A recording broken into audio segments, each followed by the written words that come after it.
Manon Aubry, élue députée européenne France Insoumise, est avec nous. Merci de nous rejoindre. Bonsoir. Rien ne semble dissuader ce tiers de Français qui ont décidé de voter RN, Manon Aubry. Aujourd'hui, votre priorité, c'est de mobiliser vos électeurs plutôt que de dissuader ceux qui ont choisi le Rassemblement national?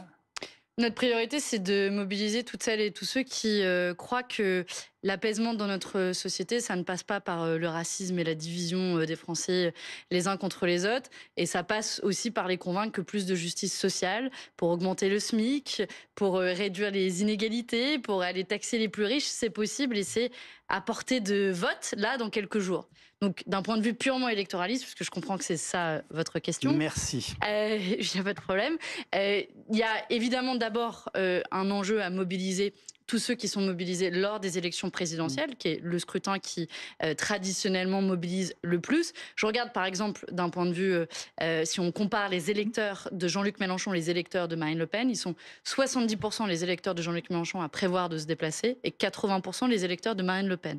Donc clairement, je le dis à toutes celles et à tous ceux qui ont cru dans tous les projets que la gauche a présentés ces dernières années, c'est le moment où jamais de se mobiliser. Le moment où jamais de non seulement bloquer la route à l'extrême droite qui, sur les questions économiques et sociales, ne sera guère qu'un Emmanuel Macron de rechange et qui rajoute le racisme et la xénophobie à ce projet économique et social. Et je leur dis que le 7 juillet, il sera trop tard. Donc ça se passe là, dans les prochaines heures et les prochains jours. Pardonnez-moi de vous interrompre, mais les projections ce soir sur le RN et ses alliés peuvent aller jusqu'à 305 sièges. Est-ce que ça ne veut pas dire que la gauche et peut-être aussi le parti Renaissance, mais on y reviendra dans un instant, ont raté leur campagne d'ores et déjà? D'abord, cette campagne, elle se déroule dans des conditions Ce sont vos combats majeurs depuis des années. Vous savez, la gauche, la NUPES, en 2022, a eu 151 députés. En toute hypothèse, nous en aurons même dans les fourchettes basses plutôt plus. S'il y a un effondrement d'un bloc politique dans ce pays, c'est le bloc des macronistes qui, sont en train de disparaître du paysage politique. On appelle le bloc central habituellement. Et ça va se jouer essentiellement entre l'extrême droite et le nouveau Front populaire. Et de ce point de vue-là, les macronistes portent une très très très lourde responsabilité quand ils refusent de choisir entre le nouveau Front populaire et l'extrême droite. Parce que vous dites qu'ils peuvent avoir l'extrême droite 300 députés. Mais en réalité, mais combien de circonscriptions vont se jouer à 50, 100 voix, 200 voix près? Ça va être peut-être 50 ou 100 circonscriptions. Faut aller voter. Et quand les macronistes disent ni le Front populaire, ni le Rassemblement national, mais en 2022... Emmanuel Macron, il a dit « ce vote m'oblige ». Quand il a demandé à la gauche de voter pour lui, quand il a parlé de planification écologique en reprenant les mots de Jean-Luc Mélenchon, et aujourd'hui il place dos à dos la gauche et l'extrême droite. Donc ce sera demain plutôt Hitler que le Front populaire, c'est complètement irresponsable. Et je vous le dis en tant que républicaine et au-delà des désaccords politiques que nous pouvons avoir. Que répondez-vous à Manon Aubry, Martin Garagnon? J'aimerais apporter un rectificatif. Déjà, les rares expressions qui ont eu lieu sur justement ce choix qui devrait être fait lors du deuxième tour ne portaient pas sur le rejet du Front populaire ou sur un signe d'équivalence entre le nouveau Front populaire et le Rassemblement national, vous dites ni mais ni entre la France insoumise, entre la France insoumise et le RN. Parce que figurez-vous, et les Français, oui, mais c'est bien là qu'est la supercherie, parce que les Français ne sont pas dupes. Ils vous ont vu vous déchirer depuis 2 ans au sein de la NUPES. Ils vous ont vu mener une campagne pendant les européennes où vous n'étiez visiblement d'accord sur rien. Et ça s'est vu dans les débats sur les plateaux télévisés. Vous avez tous voulu marquer votre différence, annoncer un programme qui n'était pas en cohérence avec les autres, à gauche, je veux dire.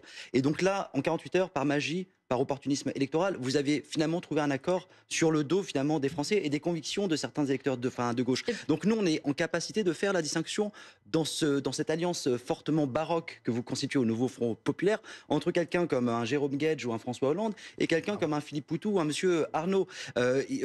À l'instant, je vous entendais dire que vous étiez le rempart contre le racisme et les fractures de la société. Mais enfin bon, il y a quelques heures, la France insoumise a retiré son investiture à un candidat investi face au ministre Marc Fesneau, parce qu'ils ont constaté qu'il y avait des tweets antisémites homophobes.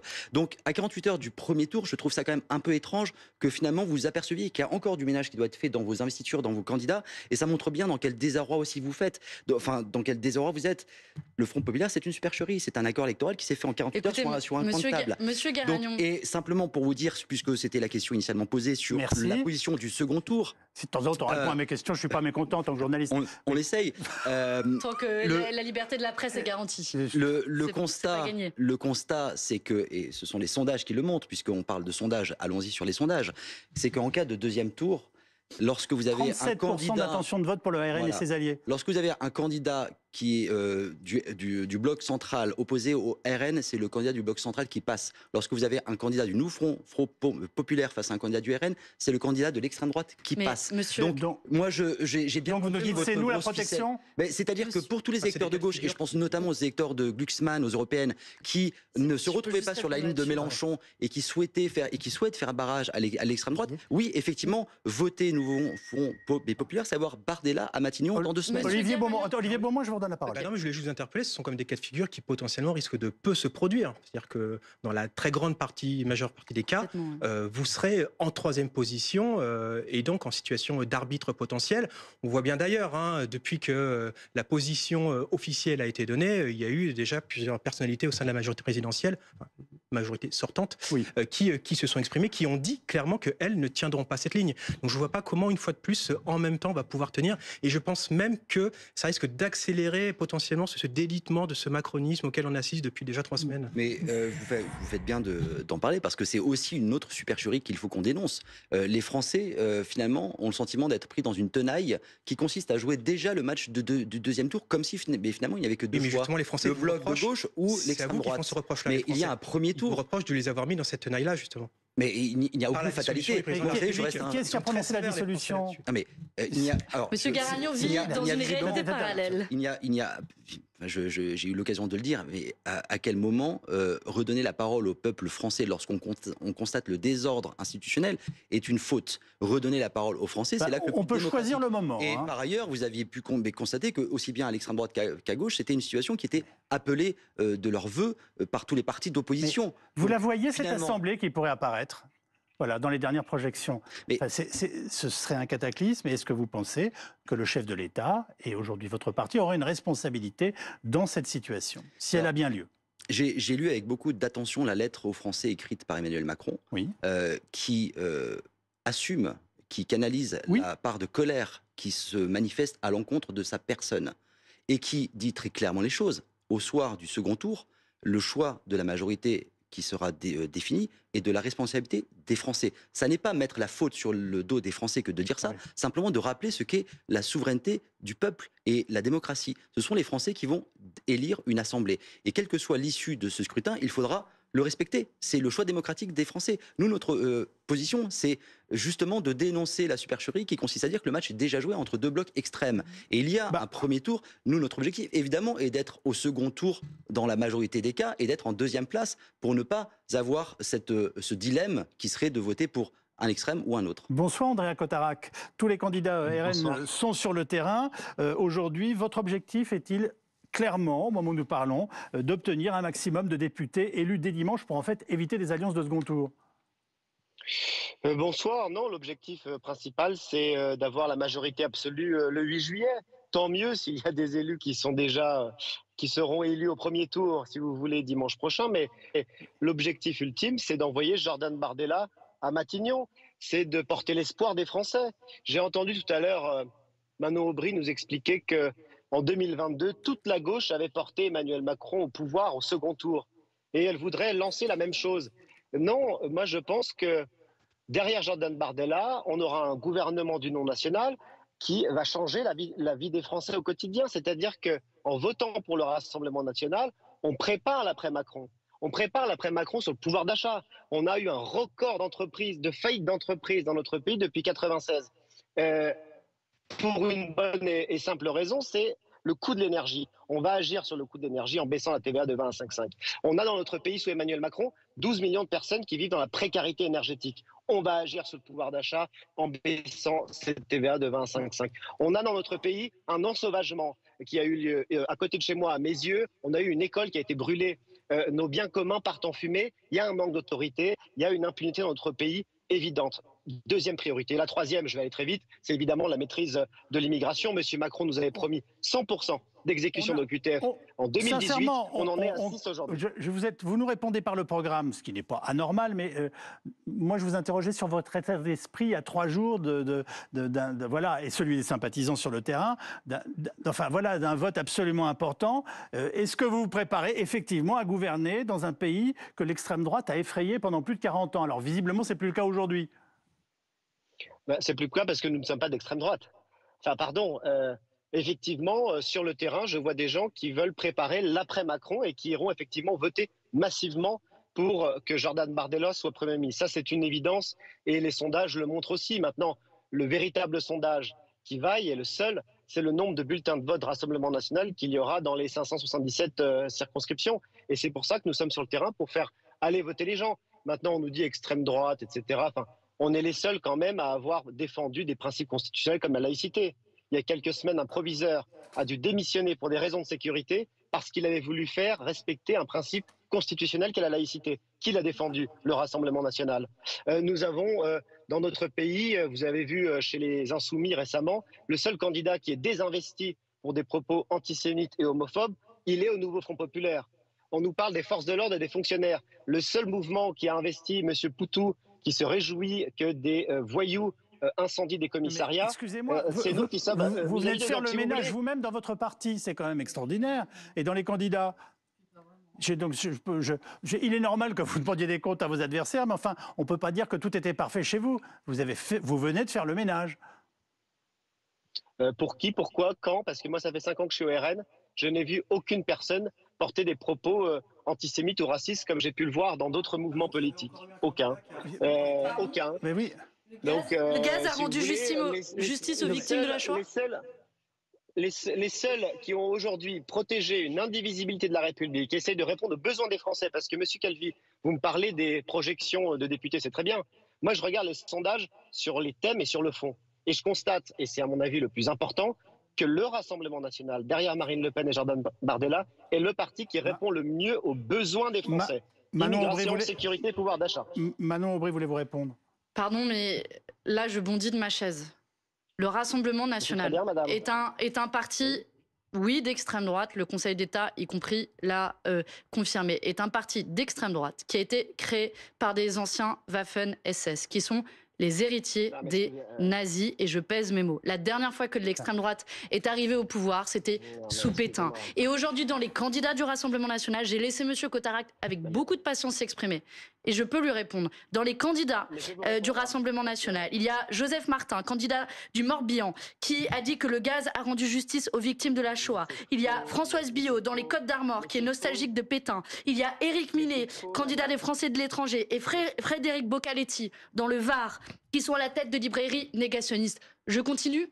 Il y en a comme ça, à l'appel, des candidats qui ont tenu des propos racistes et xénophobes. Et pour le reste, le Rassemblement national qui défend les intérêts des Françaises et des Français, pardon, mais ils ont été la béquille des macronistes quand il s'agissait de voter, par exemple, contre la hausse du SMIC, du salaire minimum, contre le blocage des prix des produits de première nécessité ou contre la taxation sur la fortune. Et ce n'est pas un hasard si les milieux d'affaires et le MEDEF préfèrent encore Hitler au Front populaire. Donc, Monsieur Cotarac, aujourd'hui, oui, son parti est un danger pour le pays. Je le dis avec beaucoup de fermeté. Et je ne vous en déplaise, du côté des macronistes, vous êtes en train de disparaître de l'échiquier politique. Et vous êtes responsable de votre propre destruction, en quelque sorte. Et vous avez eu raison de le dire. Dans la plupart des cas, vous allez arriver en 3e position, au mieux, dans la plupart des circonscriptions de France. Donc je le dis aux gens qui nous écoutent, à celles et ceux qui ne veulent pas d'un pays fracturé, où on dresse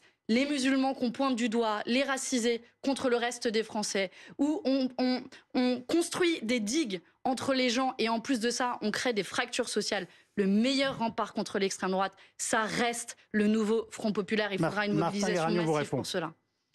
Ça fait 40 ans que ce discours-là, vous le servez aux Français, à expliquer à quel point alors moi, le RN... j'ai 34 ans, monsieur. Oui, mais malheureusement, vous avez un discours d'une personne qui fait de la politique depuis 40 ans. existe depuis 10 ans. Oui, mais enfin, vous avez aussi, vous, des origines, des héritages, donc il va falloir aussi... Quelles sont mes origines et mes héritages à moi? Vous avez une filiation, mais on n'est pas là pour effectivement débattre des filiations de la France insoumise. Mais votre discours sur le RN... Blum, moi, je combat... Oui, enfin, Jaurès, Blum, on pourrait aussi en débattre un petit moment. Mais moi, je combat... Si c'est vous qui faites l'interview, vous prenez la place de M. Calvi, et puis je vous réponds. Mais moi, je réponds, Martin Granion, vous prenez la parole, normalement sans vous faire perturber. Aucun problème. Mais simplement, vous nous expliquez que le RN est un parti fasciste, Waffen-SS, etc. Mais vous ne réalisez pas... Enfin, moi, je suis un militant, je suis un bénévole de la politique. J'ai pas votre expérience, mais ce discours-là, ça fait 40 ans que je l'entends en fait en France. Et ça fait 40 ans, alors chez Garagnon, et ça fait 40 ans que le RN monte élection après élection. Donc si vous considérez qu'avec ce discours, vous êtes un rempart au RN, c'est qu'il vous a visiblement échappé quelque chose. Non, Manon Bril, là, je suis désolé, ça n'est pas possible. Vous ne pouvez pas interrompre tout le temps. C'est la méthode NUPES, vous voyez. Mais il va au bout de ça, il va au bout de sa démonstration. Allez-y, et je vous répondrai. Vous n'arrêtez pas d'interrompre, c'est impossible. Donc moi, je vous laisse terminer, monsieur Garagnon. À chaque fois que vous vous comportez comme ça, vous perdez des voix. Moi, je vous dis tout de suite. Moi, c'est pas ça qui va me perturber. Mais c'est une façon de montrer la brutalité vis-à-vis de gérer le débat démocratique. Mais voilà. Donc, tout simplement, ça fait 40 ans que ce discours-là, vous le portez, vous l'incarnez, et avec le résultat que l'on voit, puisque élection après élection, quel que soit le président au pouvoir et sa majorité, le RN monte. Donc, il y a un point que vous n'avez pas compris, c'est que vous êtes en lutte idéologique contre un parti. Moi, la seule chose qui me préoccupe, c'est les Français. C'est leur avenir de demain, c'est ce qui va se passer demain après le deuxième tour. Si les Français veulent faire de cette élection un défouloir pour ou contre la personne d'Emmanuel Macron, c'est une erreur, parce que le lendemain, ils se réveilleront avec la gueule de bois. Moi, la seule façon que j'ai au quotidien de lutter contre le vote d'extrême droite, c'est pas de les stigmatiser. Il n'y a pas 40% de fascistes en France. C'est de répondre concrètement, avec des solutions concrètes, aux problèmes quotidiens des Français. Voilà le seul enjeu qui devrait vous préoccuper en tant que responsable politique. Qui est au pouvoir depuis 7 ans? Mais ça fait 40 ans que le RN monte, donc moi, je veux bien que vous nous fassiez porter la responsabilité du vote RN, il n'y a aucun problème. Si vous êtes capable de le faire en 15 secondes, mais j'aimerais avancer. Les macronistes, Emmanuel Macron est au pouvoir depuis 7 ans. Il a fait une loi asile-immigration qui a été votée par l'extrême droite. Il s'est présenté en réalité comme l'opposition au Rassemblement national. Il en a été le marchepied. On en paye directement les conséquences. Donc oui, monsieur Garagnon, vous avez ouvert un immense boulevard à l'extrême droite. Et je dois vous dire que je vous en veux terriblement d'avoir banalisé des idées aussi terribles que finalement une remise en cause du droit du sol, des droits les plus fondamentaux et de la préférence nationale qui a été théorisée. Vous avez raison, il y a une histoire politique. Qui sont visiblement rejetés par de plus en plus de Français. On peut absolument le regretter et s'en inquiéter, mais c'est une réalité qu'on observe dans les sondages et dans les consultations électorales. Sinon, en ce moment, le Rassemblement national ne serait pas en tête de tous les sondages. Vous vouliez intervenir, Andréa Cotarac, tout à l'heure. Je ne vous ai pas donné la parole, excusez-moi. Non, je suis effaré par les propos de Manon Aubry. Je crois que la gauche aveugle est en train de perdre parce qu'elle est hors sol. Aujourd'hui, le Rassemblement national, c'est le premier parti des employés de France, le premier parti des salariés de France, le premier parti des ouvriers de France, avec une énorme progression chez les entrepreneurs de TPE, PME. Pourquoi? Parce qu'ils ont compris que le programme du Nouveau Front Populaire n'est pas crédible. J'entends Madame Aubry qui nous explique qu'on va bloquer les prix de l'énergie. Mais de quelle énergie parle-t-on? La moitié du Nouveau Front Populaire est pour sortir du nucléaire, exploser les factures d'électricité, rouvrir les centrales à charbon. L'autre côté, non. Ils nous expliquent dans leur programme qu'ils sont pour subventionner des entreprises avec des contreparties et des conditions. Mais la gauche au pouvoir, François Hollande que vous avez investi, il a donné 30 milliards d'argent des Français au plus grand groupe. Ça s'appelle le crédit impôt compétitivité, sans aucune contrepartie, avec un résultat sur l'emploi de 0. Vous êtes en train de dire que vous allez abroger la réforme des retraites. Très bien, mais après, c'est quoi? Après, vous allez envoyer votre candidat du Nouveau Front Populaire, M. Aurélien Rousseau, ancien ministre d'Emmanuel Macron, qui était lui-même l'artisan de la réforme des retraites, lui-même l'artisan de la loi travail. Alors, est-ce que c'est quoi la suite? À 66 ans, monsieur Cotarac, vous avez raison, c'est une différence. Est-ce que c'est la ligne des Antifa et de M. Poutou derrière, ou est-ce que c'est la ligne de M. Cahuzac, Hollande et M. Aurélien Rousseau? J'aimerais bien avoir cette réponse. Je pense que c'est pour ça que vous n'êtes pas crédible auprès des Français et des forces vives du pays. En une phrase, merci. Anna Cabana voulait intervenir. Mais parce qu'il y a quelque chose de très édifiant dans cet échange difficile entre M. Cotarac et Manon Aubry, c'est qu'au fond, ces deux extrêmes s'alimentent l'un l'autre. Madame. Non mais pardon. Le Conseil d'État l'a dit. Il y a deux extrêmes qui s'alimentent l'un l'autre. C'est-à-dire que plus vous parlez fort en brutalisant et dans une forme d'excès politique d'un côté, plus ça fait monter l'autre extrémité. Et inversement, c'est-à-dire que au fond, la peur suscitée par les excès de chacun de ces deux camps alimente l'autre camp. Et c'est sans fin et c'est sans fond. Et cette campagne législative le montre chaque jour davantage. C'est quand même ça qu'on peut constater. Et ça se constate. Si vous voulez, il y a une hystérisation. Il y a une hystérisation des propos, de la violence et de la brutalité politique qui nourrit l'extrême et c'est confirmé dans tous les sondages. Et on le voit, voilà, c'est-à-dire que toutes les enquêtes d'opinion le montrent. Voilà. Et alors, Manon Bril, vous n'êtes pas plus responsable que l'autre côté de l'échiquier. C'est-à-dire qu'au fond, cette responsabilité, vous la partagez et c'est une hystérisation du débat politique. Au-delà de la campagne, pardonnez-moi, les tribunes se sont multipliées depuis 15 jours avec des artistes, des sportifs qui s'engagent unanimement contre le RN ou contre les extrêmes. Le basketteur superstar Victor Wembanyama a pris la parole aujourd'hui. On va l'écouter. Bien entendu, les choix politiques sont personnels, mais je pense que, pour moi en tout cas, c'est important de s'éloigner des extrêmes et de... Voilà, je pense que c'est pas du tout la direction à prendre pour un pays comme le nôtre. Et donc même si c'est très personnel, c'est comme ça que je me sens. On peut tout à fait la comprendre, Olivier Beaumont, cette mobilisation unanime, on va dire, de beaucoup de personnalités. Mais est-ce qu'elle ne commence pas à être contre-productive? Est-ce qu'elle n'alimente pas en fait le vote anti-élite? Ah bah c'est complètement ça. On l'a vu déjà avec les propos il y a quelques jours des footballeurs qui se sont engagés contre le Rassemblement national. Alors Kylian Mbappé de manière un peu plus subtile, mais en tout cas on avait bien vu par les propos de Marcus Thuram, le fils de Lilian Thuram, qui avait pris clairement position contre le RN en sélection législative. Et puis là effectivement avec ce basketteur, le problème c'est qu'à chaque fois ce sont des personnalités sportives qui n'habitent pas en France, qui ne travaillent pas en France, qui gagnent leur argent à l'étranger, qui gagnent beaucoup d'argent. Et c'est vrai que pour le Français qui a du mal à finir les mois, à nourrir sa famille, qui parfois a un profond sentiment de déclassement, qu'il soit social, sanitaire et financier, de s'entendre dire par des personnes qu'on peut considérer comme privilégiées aujourd'hui, de s'entendre donner des conditions, des consignes de vote, ça ne passe pas du tout, c'est même contre-productif. Et d'ailleurs, on le voit dans le monde artistique, par rapport aux précédentes élections, on voit bien qu'on les entend beaucoup moins qu'auparavant, parce que c'est très contre-productif, y compris pour eux aussi. On a un temps de campagne qui est extrêmement faible, et le président de la République a sa responsabilité dans cette situation. Est-ce que cette bataille n'était pas perdue d'avance dès le soir de la dissolution, Martin Garagne? Le président de la République a décidé de faire confiance au choix des Français. Ce n'est pas un élément de langage que de dire ça. Il lui a été souvent reproché par toutes les oppositions d'être sourd à l'expression d'une certaine colère de la part des Français. Au moment du vote de la réforme des retraites, au moment des émeutes suite au décès de Naël à Nanterre.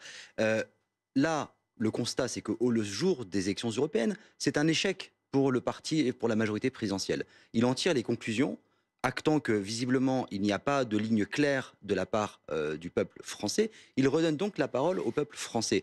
Qu'est-ce qu'on n'aurait pas entendu si le président n'avait rien fait, avait attendu 2-3 mois après les JO? On aurait entendu ce qu'on entend à chaque fois, c'est-à-dire des oppositions hystériques, crier à la dictature en permanence.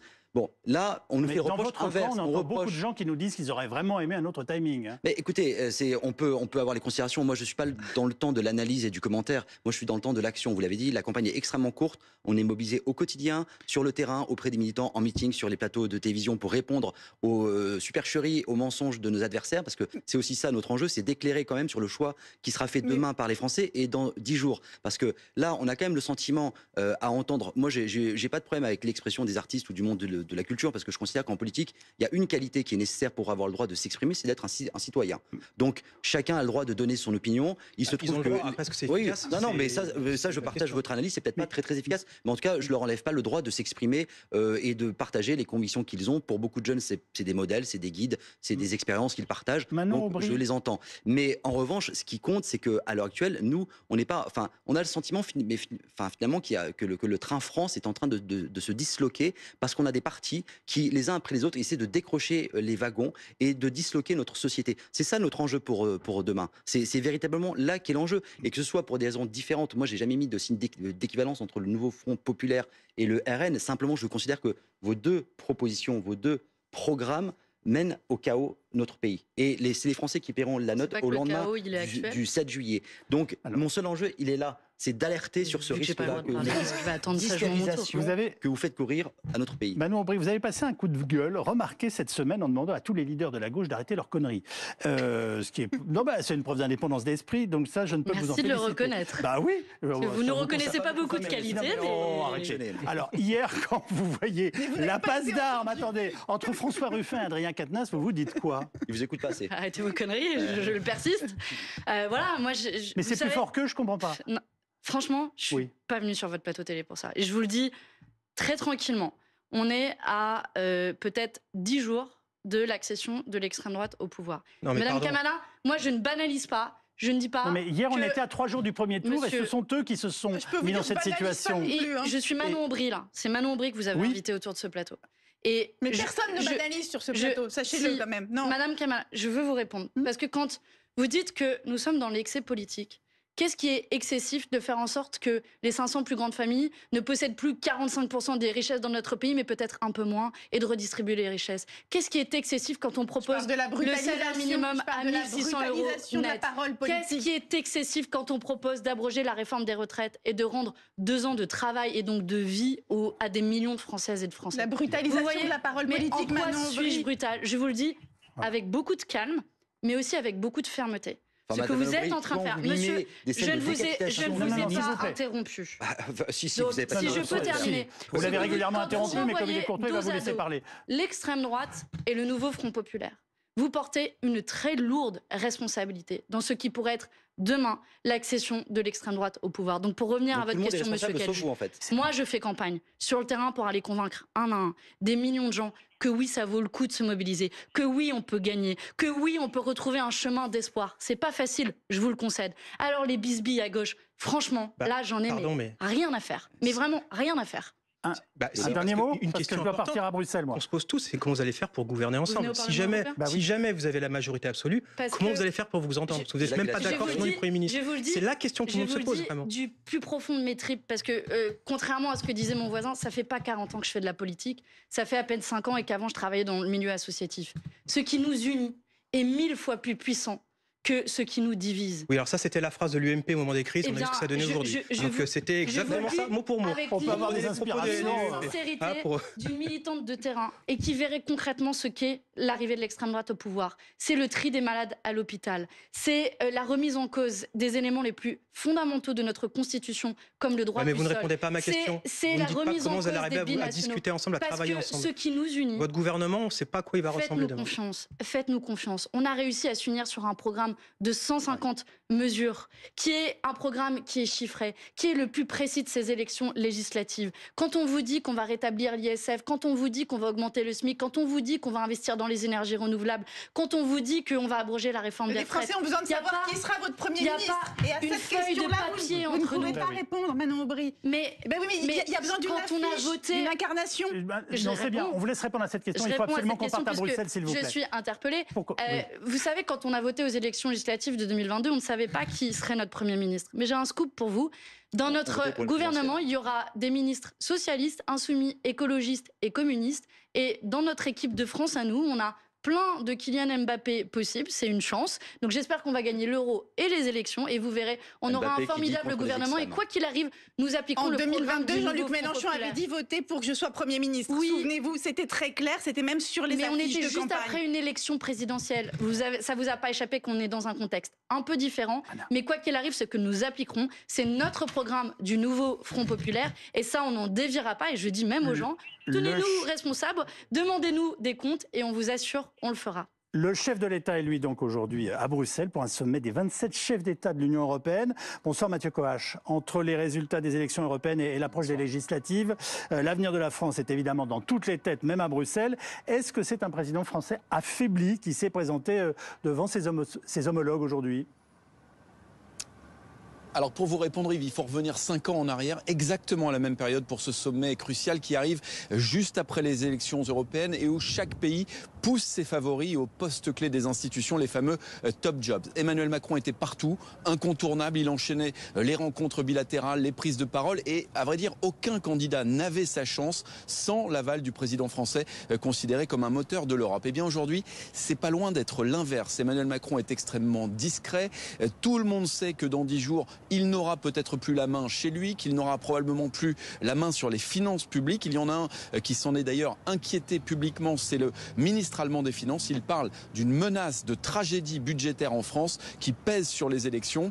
Et puis il y a un autre protagoniste ici à Bruxelles qui est inquiet, c'est Volodymyr Zelensky. Il est invité, il dit compter sur un maintien du soutien de la France à l'Ukraine après l'élection, preuve qu'il n'en est pas sûr si le Rassemblement national arrive au pouvoir. Notamment, ce Conseil européen, il va avoir un goût très particulier pour Emmanuel Macron, la tête à Paris, tout en essayant de défendre les intérêts de la France à Bruxelles, à travers ces postes clés qui sont décidés. Un œil sur le téléphone portable en permanence. Autant vous dire que c'est une situation très inconfortable pour Emmanuel Macron pendant ces 2 jours à Bruxelles. Mathieu Coache en direct de Bruxelles avec Dominique Le Picard. Nous sommes rejoints par Anne-Charlène Bézina, constitutionnaliste et spécialiste de notre vie politique, et le général Jérôme Pellistrandi, consultant défense de BFM TV. Anna Cabana, selon nos confrères du journal Le Monde, le président Macron entend renouveler notre commissaire européen. Ce sera Thierry Breton.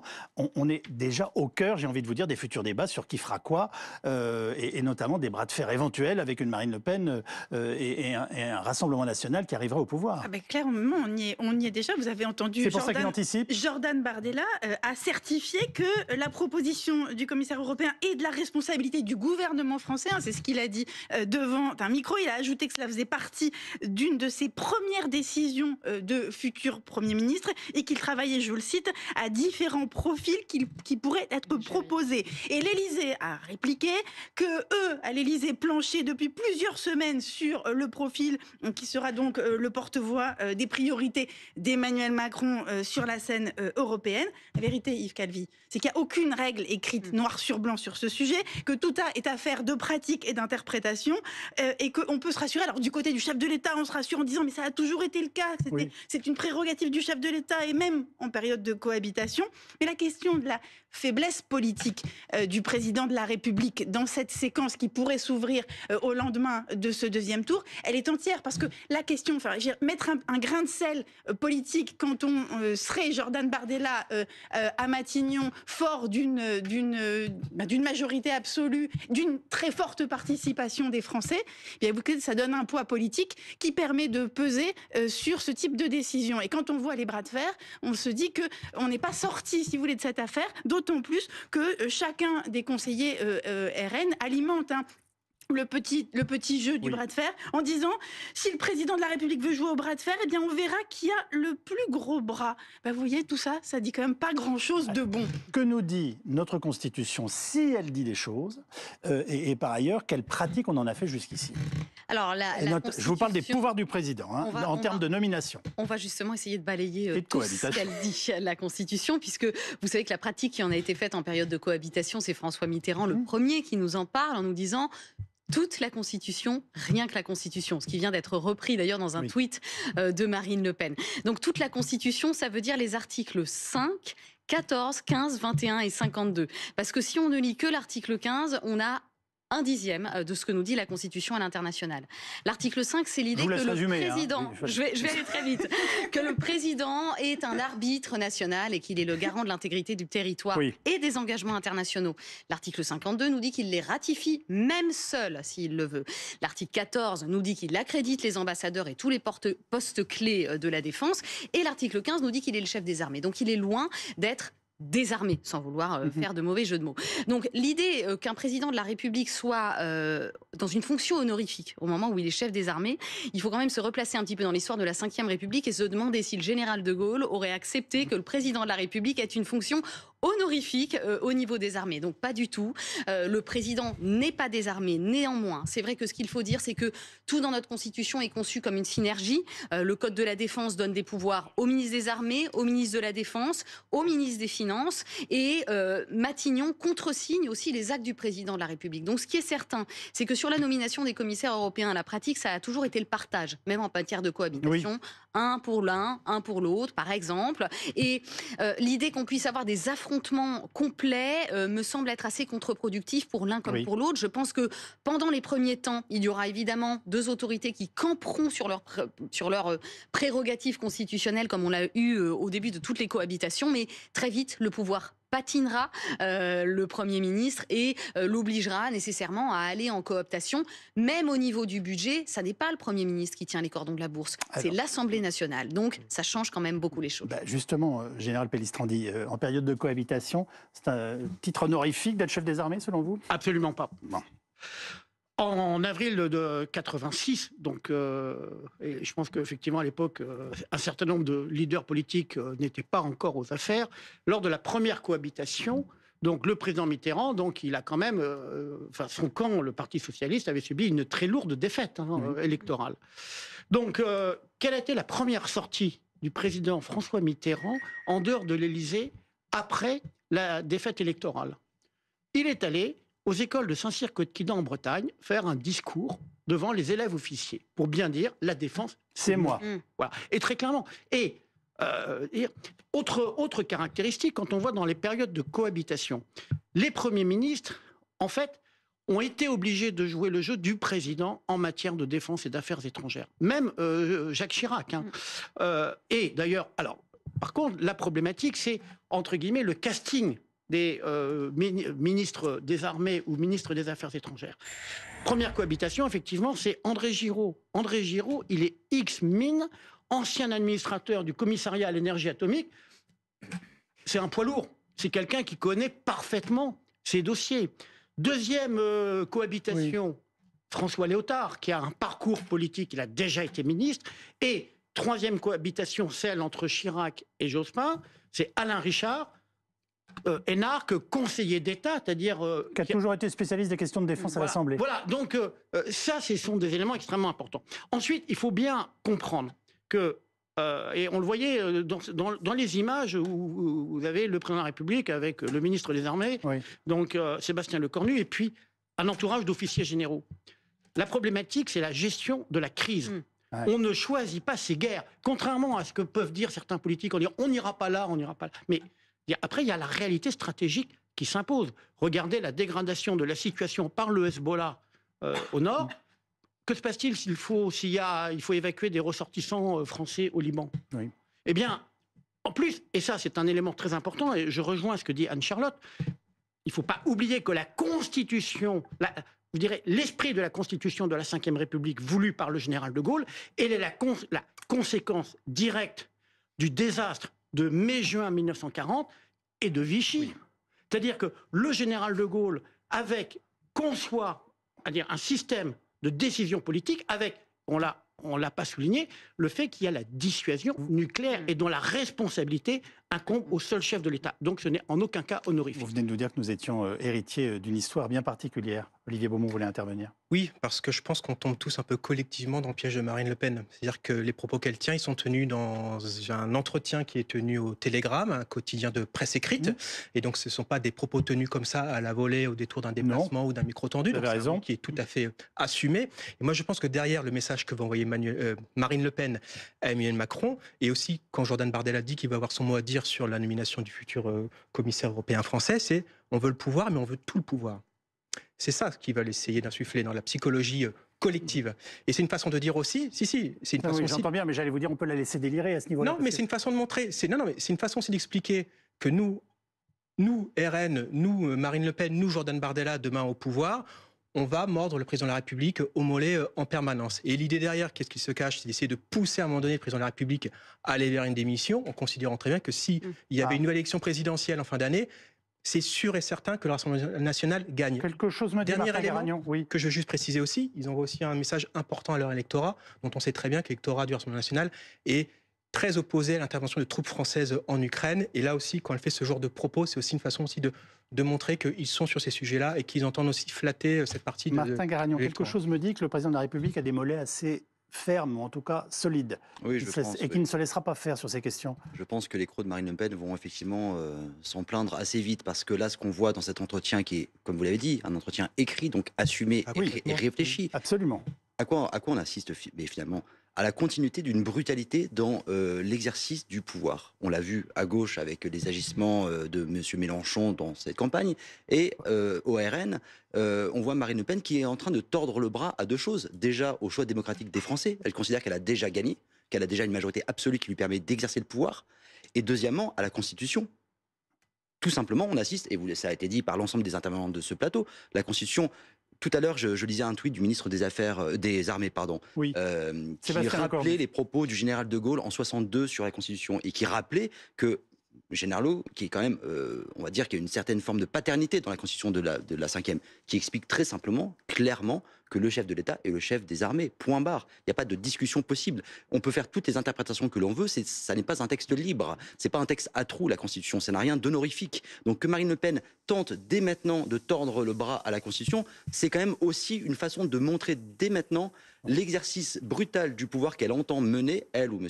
Bardella, dans un cadre de cohabitation avec le président Emmanuel Macron. Manon Aubry, ce sera la dernière question de ce dossier. Si vous arrivez au pouvoir, est-ce que vous comptez, vous aussi, contraindre d'une façon ou d'une autre le président à changer des positions sur certains dossiers internationaux ? Nous respecterons la Constitution, je préfère commencer par le dire, puisque Marine Le Pen remet en cause des éléments fondamentaux de la Constitution, notamment à commencer par le droit du sol. Pour le reste, il faudra trouver un modus operandi. Je reprends la question européenne. Elle est intéressante, je le dis d'autant plus en tant que députée européenne.